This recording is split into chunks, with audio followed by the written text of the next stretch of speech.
Yo, what's good, everybody? What's good? I hope your evenings are going okay. And Happy New Year's Eve, for sure. I hope your 2021, in these wild and crazy times, wasn't too bad. I know things have been really, really crazy. For me, lots of ups and downs. Things can always be worse. That's always been my mentality. If only look at the negatives, you set yourself up for failure and demise and all that good stuff. You, I try to always keep a positive mindset, and that's just how I get through things. I never try to push my agenda off on folks, but keeping a positive mentality is, just works out for me. So it is what it is. Hopeful for 2022 to be a little bit better because there's definitely been some downs with 2021. Wishing that for everybody who's out there as well.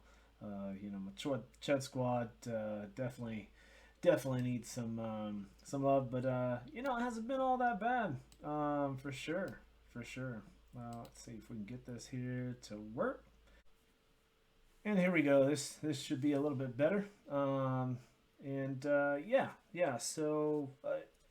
What I got here is just a little reflection of what I like to do. I like to do giveaways. I like to give back to the communities of the games that I like to play. I like to play different games. I'm actually really stuck on Raid right now, if you couldn't tell. But I do play different games, and I like to get back to the communities of the games that I play. I would like to transition to a little something different or a little something more. Donating to charities and things like that. Incorporate that with the games that I do play, and incorporate it with the videos that I do, or streaming through my Twitch and things like that. So things to look forward to in 2022, and with your guys' help, we can make that happen. So just wanted to share a couple things to show the newer viewers, some things that we were able to do in 2021 to kind of support that. Right around 3,000 is what we hit. Just a few things. Definitely didn't want to take pictures, my Cash App and Venmo and things like that, and get into people's information, things of that nature. Let's see if I can find the scroll bar here. So just took a couple pictures here. Some folks, social media is very very important to jump on. I will leave and always have information in the description below in the videos. So definitely jump on. Follow me on Twitter. You guys definitely want to subscribe to YouTube. I do giveaways through all functions. Twitch, Twitter, here on YouTube, and everything. That I kind of went through all of the functions that I currently use. Not sure if I'll be expanding to anything else, but you never know. Subscribing, turn notifications on, kind of important. As all streamers, it's important those that do the giveaways, to kind of follow along. And with a lot of those giveaways, I do different things. Some of them are quick reactions. I will link a video at the end of this one, which is something that I like to call an Easter egg. We'll pop a random card on that will literally show Easter egg giveaway, and if you click on it, it will give a hashtag code word on it. And if you literally tweet that to me, if you're the first person to tweet me, or I'll say literally on there or on my tweet or whatever, how many people that I will give the giveaway to. And kind of quick reaction ones, some that I'll give a heads up, like my Tuesday giveaway. Those are always scheduled. So random things like that. But again, notifications, following on Twitter. And again, all that information will be in the description below. But just like this one. So yeah, we'll do one final one for 2021, so we can call it a wrap. So for this video, let's just go ahead and like the video, leave any kind of comment below, and sometime before midnight tonight, we will just pick a random comment or two, and let you know via reply to hit me up like we did for Christmas Eve, Christmas Day. I believe it was Christmas Eve.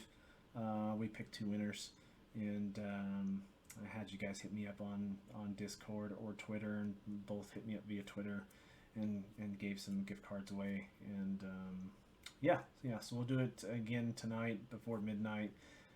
There will be no editing for this video, so I can get it quickly rendered. So if you see choppiness, no editing and stuff, it's just because I want to quickly get this done, get the information out, and yeah. So outside of that, yeah, let's get into the purpose of the video, I guess. And we keep going back to this of me continuing to do things that I tell you guys not to do. Maybe it's so that you guys can enjoy me either suffering or succeeding while telling you not to do certain things. But this one specifically, it's a little combination of multiple things that I really feel like, I guess I wouldn't be mad at anybody for doing it, because there's a couple reasons why I'm actually doing it myself. One is this event, the summon event, pardon me. So there's quite a few good rewards for summoning. The barrels are actually really nice. We just went through a very tough fusion, and it took a lot of resources. Took a lot of resources away. Tatura, it cost me a lot. I maxed Katura. I maxed him out. So all my books went in. I didn't use them all, but I did max them out with books. So that took a lot of my books away. I am completely out of feasts, and I used a lot of barrels. So the barrels, this barrel right here is looking very nice. My 5-star chickens are, I think I only have 2 left. So everything on this event is just looking quite tasty. When you look at these chickens and the feasts, specifically here. So that's one thing. And then you look at a couple things in here.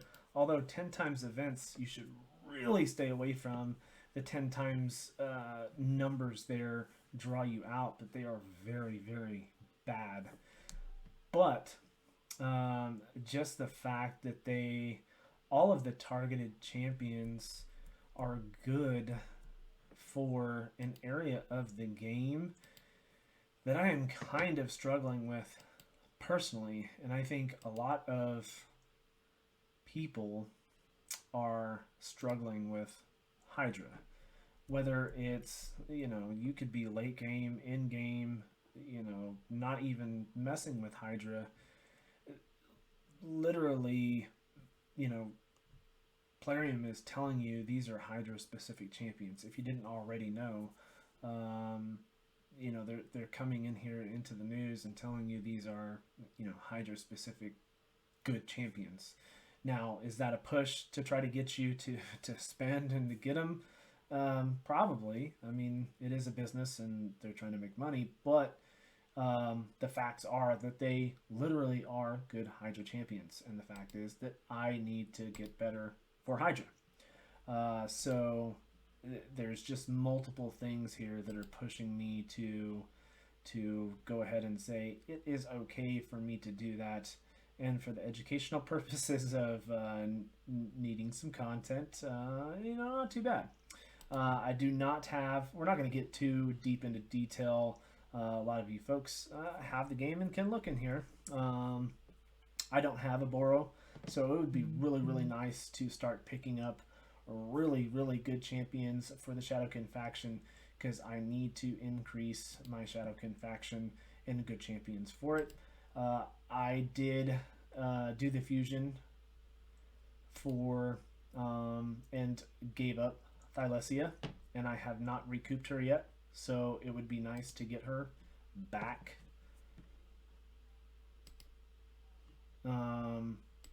Ugo, I have not come up on yet. We do not have Doom Priest at all. We do not have Tuanarok. We do have 2 Mashalds. So I think if I pull another duplicate Mashald, I will not retain it. I will actually decide to empower it. I do not have max legendaries, but just because I have still not finished this faction, and this faction, the Undead Horde faction, is just ridiculous for me right now. Excuse me. I am on stage 21, but I am full of support with just this attack champion. I'm struggling trying to get 21 done. So I think if I do not have my guardians complete either. I only have 2 of my legendary guardians finished out.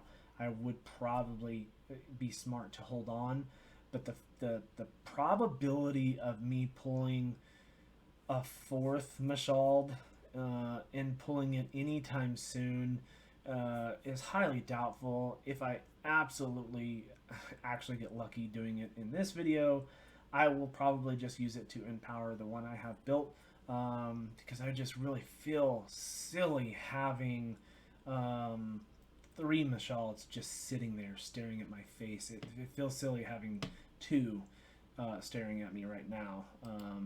I can't even build the other one just because it hurts my feelings to sit there and look at it. We do not have Catan here, so it'd be nice to pick him up. And we picked up Brogni on the most ridiculous Christmas Eve stream. Not stream, I'm sorry, video, YouTube video. If you guys have not seen that, pick that up and watch that. Just the most craziest video ever. My reactions were just ridiculously crazy. So if I pull up another Brogni, I will not empower, although I probably should. But my Dwarves faction is, my faction guardians are super struggling. Even my not my rares, but my epics are struggling hardcore too. So I definitely need, I have 0 legendary faction guardians at all. So he definitely needs to go into the first faction guardian slot. But I will actually build a second Brogni, because we need extra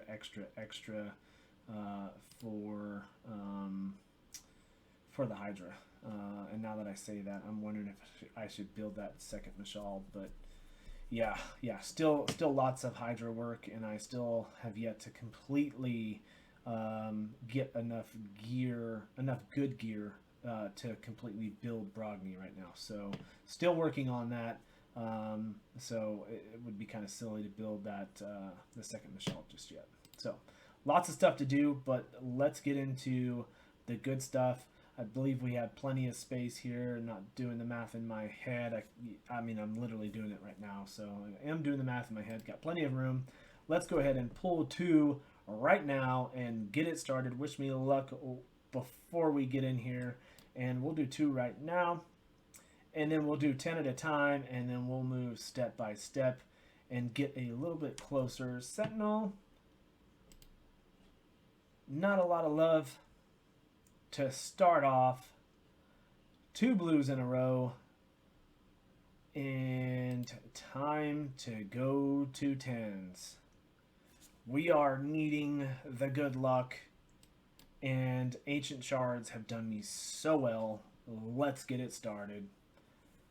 Let's get it started. Knock on some wood on my desk. The first 10 piece there's not a lot of love right there. Diabolus is actually a very, very good but free obtainable champion. Um, worth actually building while you're doing some chicken runs in level 12. So definitely get her and build her up, but do it for free. So let's get into the second 10 run here. Let's go. Let's go. Get that luck a little bit better. Magnar. That is my first Magnar. This is my first Magnar. And it is well received. Well received, Magnar. Magnar's A1 attacks one enemy, has 45% chance of placing a 60% decreased defense debuff for 2 turns, 100% chance instead if the target is under an HP burn debuff. Damage, all damage is going to be based upon HP because he is an HP based champion. The A2 attacks is an AoE attack, places an extra hit on enemies without an HP burn debuff, has a 50% chance of placing a stun debuff for 1 turn on enemies under HP burn debuffs. The A3 attacks an enemy. One enemy applies debuff spread effect, taking 2 random debuffs from the target and placing them on all enemies under HP burn. Also increases duration of HP burn debuffs on all enemies by 1 turn. It will not spread fear, true fear, freeze, provoke, sleep, or stun debuffs.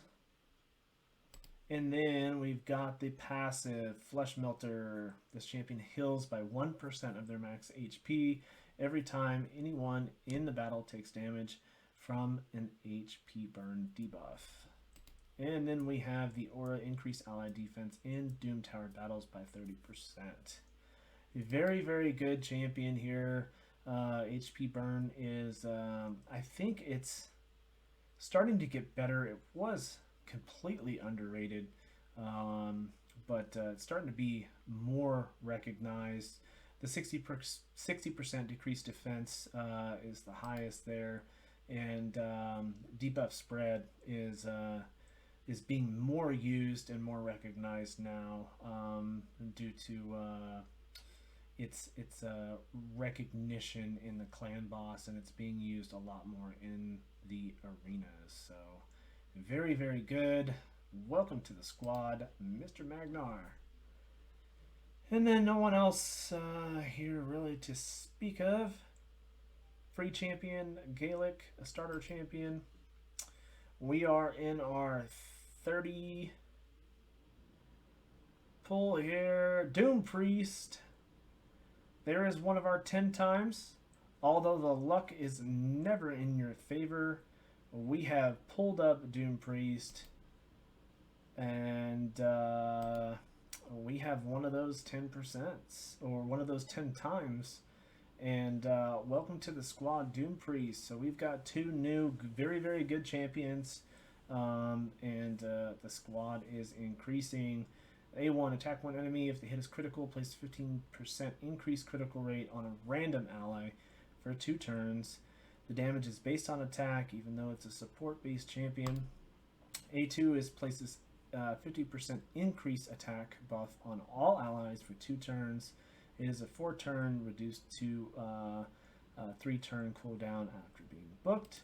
The passive heals all allies by 7.5% of their HP and removes 1 random debuff from them at the start of her turn, And her aura increases her forces ally speed in all allies by 15%. So as long as we've got this aura in all battles, will increase by 15%. Very interesting when using her. Don't be confused by that aura, and remember remember that when going in, because that can be tricky. But very, very usable, very good champion. And our last 10 pull here. Can we get a Lego? Can we get a Lego? We cannot get a Lego. No one to really speak of. Hurler's not too bad. Jingle Hunter. okay, but really good freeze passive. You'll see him in Arena a little bit in Gold Arena. But we are done with Ancients, and it's time to move on. Let's get to these Voids. And then we are one at a time because we only got 6. That's a blue. We don't want blue with Voids. We do not want any blue with Voids. There's a couple good blue Voids, but we are not looking for that color. We are not looking for that color, Plarium. Let's get the gold. Let's get the gold. Let me get that beautiful, beautiful color. We are just bluing it up. We got 2 shots left, folks. 2 shots left. Skirmisher is just wilding out. Last chance. Can we get some gold? No, we cannot. No, we cannot. Field goal. Not too bad of a champion. Not too bad of a champion. Surprised that we're getting good ratings from the masses here. But he's actually got some decent abilities here. I am going to be building him.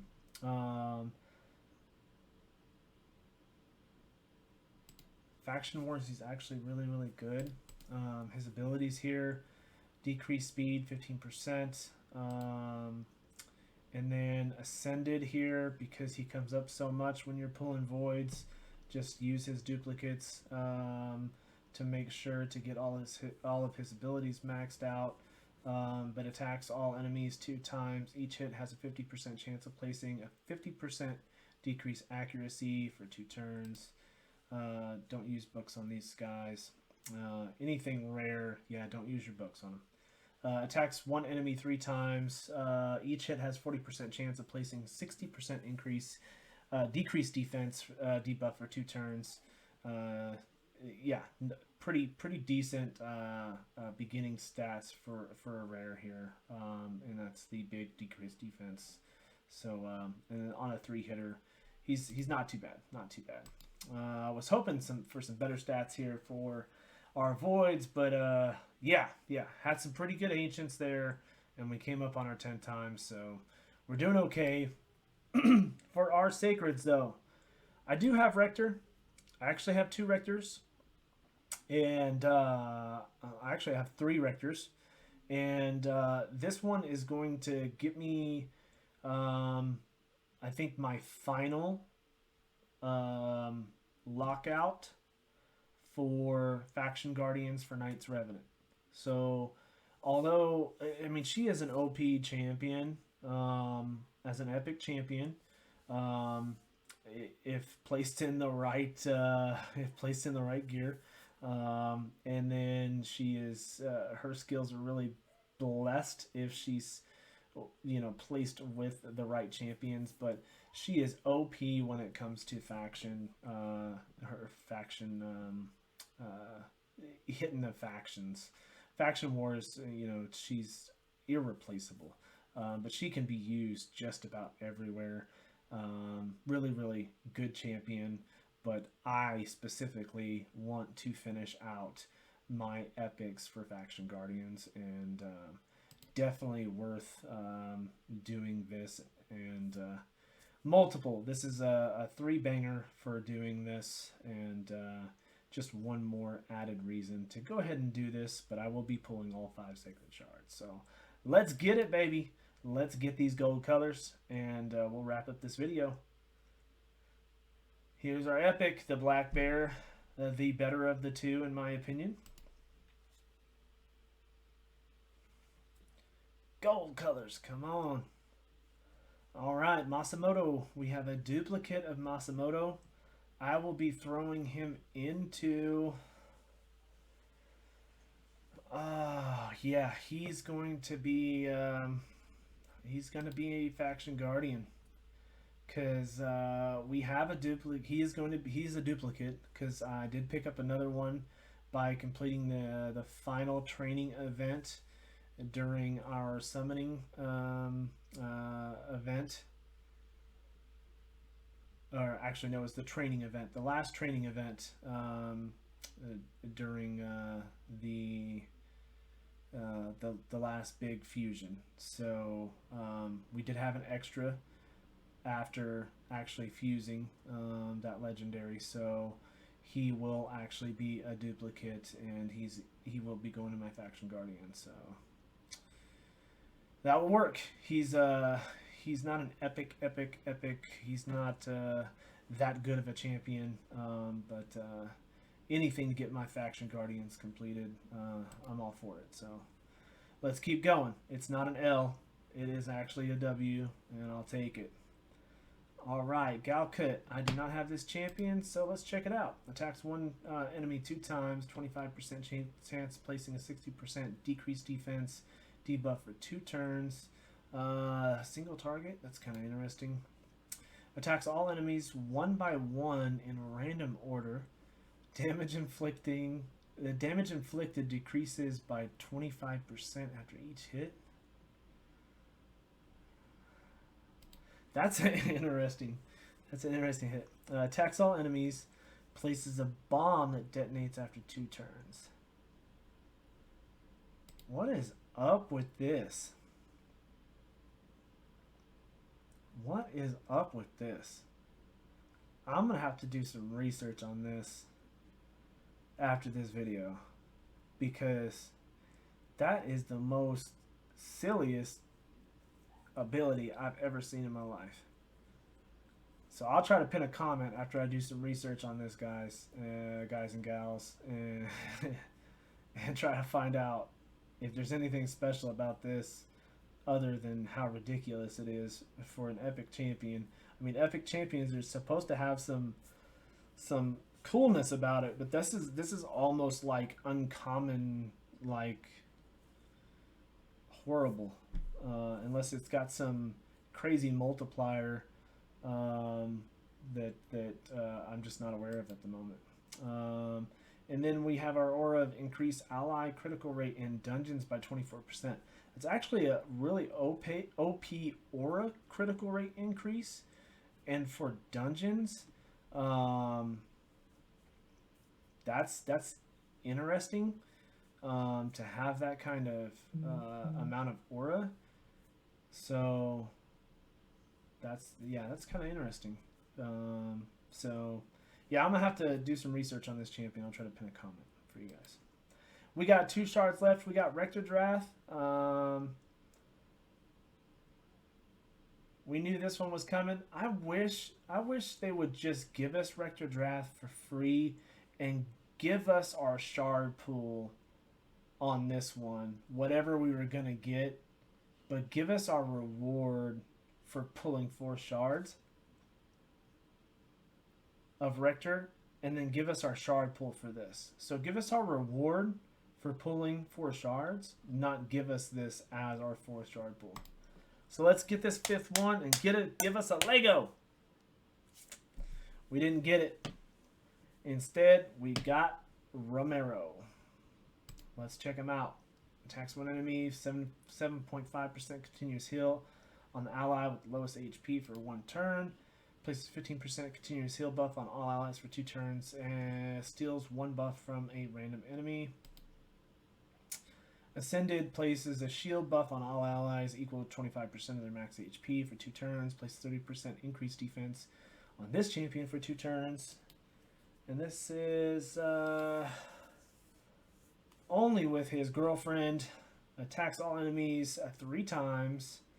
And he is a defense-based champion, so it is based on his defense. He's actually a very, very, very hard hitter. And Julian is not too bad either. It's just forcing them to be together is not all that or a bag of chips, but doable. So there we have it. We did come up a little bit. I am not angry for pulling. It would have been nice to get some Legos. It would have been nice to get some more OP champions that we wanted. However, we did not come and leave empty-handed. I really appreciate anybody who stayed for the end of this video. Again, don't forget to like. If you are not subscribed, don't forget to hit that sub. And yeah, don't forget to leave a comment and enter for the final giveaway of 2021. Have a wonderful 2022, and I'll be here with you, and you'll be here with me, and we'll make it a good one, great one, fantastic one, and ride it out. And much love, and until the next time, peace.